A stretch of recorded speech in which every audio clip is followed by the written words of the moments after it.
Daerah Sulawesi merupakan daerah yang berada di bagian timur Indonesia.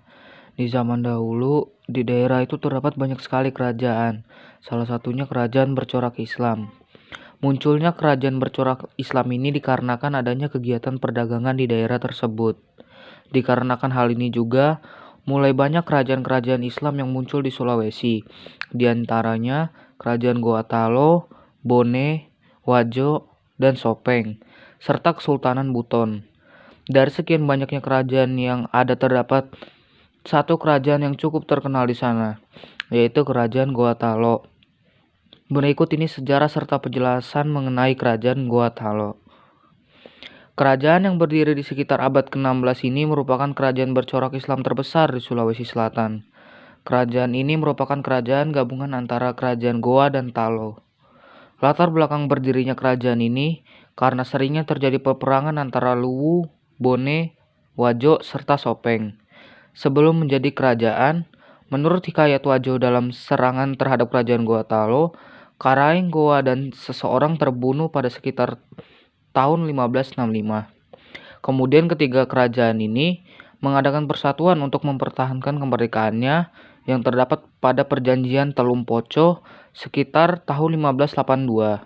23 tahun berlalu, tepatnya tahun 1605, Kerajaan Goa Talo resmi menjadi kerajaan bercorak Islam.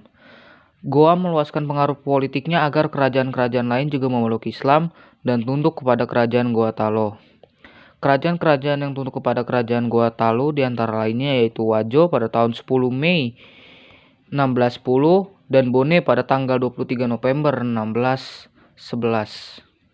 Di daerah Sulawesi Selatan, proses Islamisasi dengan adanya para mubalik yang disebut Dato Talu (3 Dato), Dato Ribandang (Abdul Makmur atau Katolik Tunggal), Dato Hatimang (Dato Sulaiman atau Kitab Sulung), Dato Ritiro (Abdul Jawab alias Kitab Bungsu) yang mengisahkan Raja Luwu yaitu Datu Lepati Ware Daeng Parabu dengan gelar Sultan Muhammad pada 15-16 Ramadan 1013 (4-5 Februari 1605 Masehi).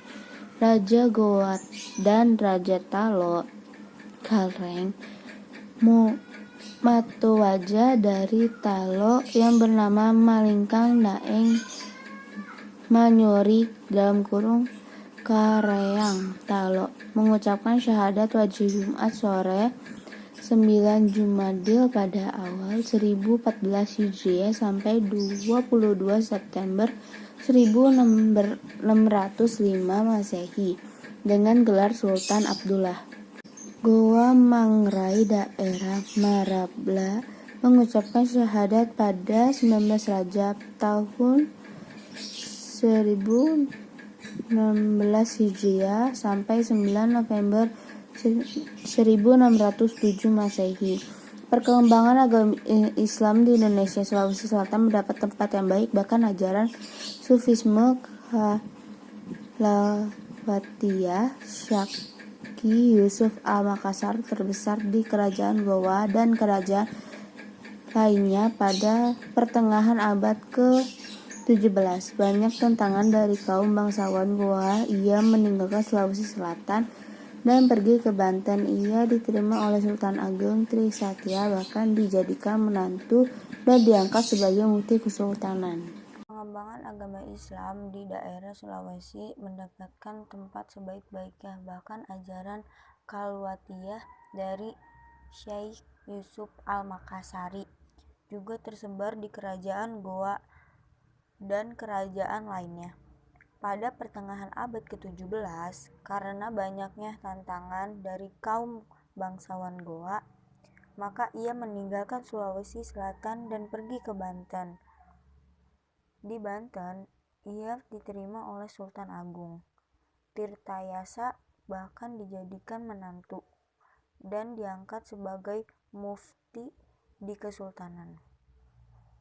Dalam sejarah kerajaan Goa, perlu dicatat tentang sejarah perjuangan Sultan Hasanuddin dalam mempertahankan kedaulatannya terhadap upaya penjajahan. Kerajaan Wajo. Berita tentang tumbuh dan berkembangnya Kerajaan Wajo terdapat pada sumber hikayat lokal.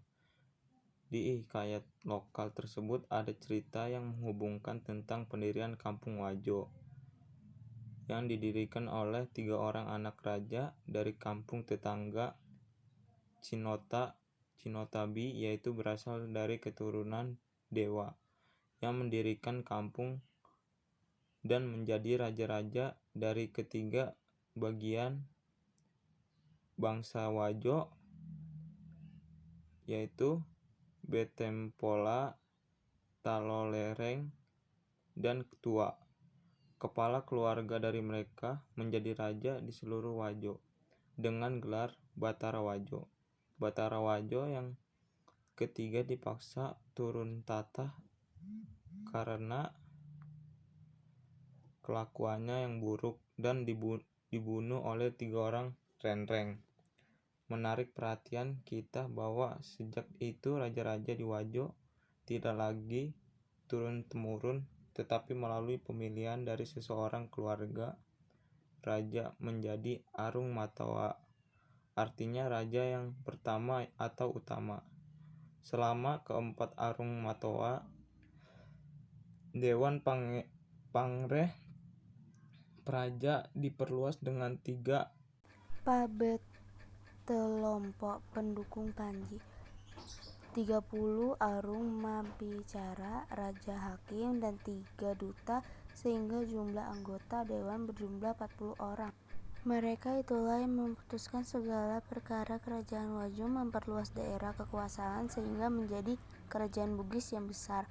Wajo pernah dilakukan Kerajaan Gowa dalam upaya memperluas Islam dan pernah tunduk pada 1610.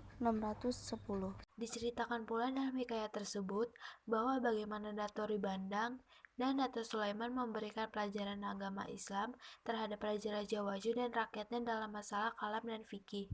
Pada waktu itu di Kerajaan Wajo dilantik pejabat-pejabat agama atau syura, dan yang menjadi kadhi pertama di Wajo ialah konon seorang wali dengan mukjizatnya ketika berziarah ke Mekah. Diceritakan bahwa di Kerajaan Wajo selama 1612 sampai 1679 diperintah oleh 10 orang Arung Matua.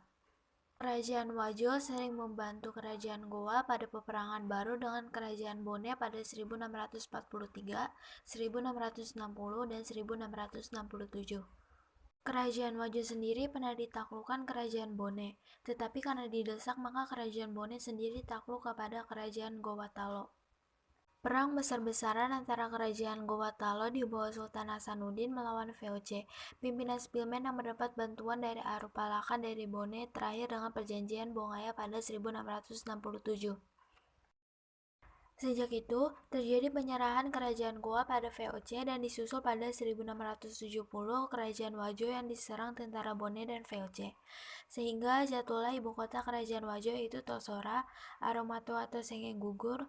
Arung Matua penggantinya terpaksa menandatangani perjanjian di Makassar tentang penyerahan Kerajaan Wajo kepada VOC.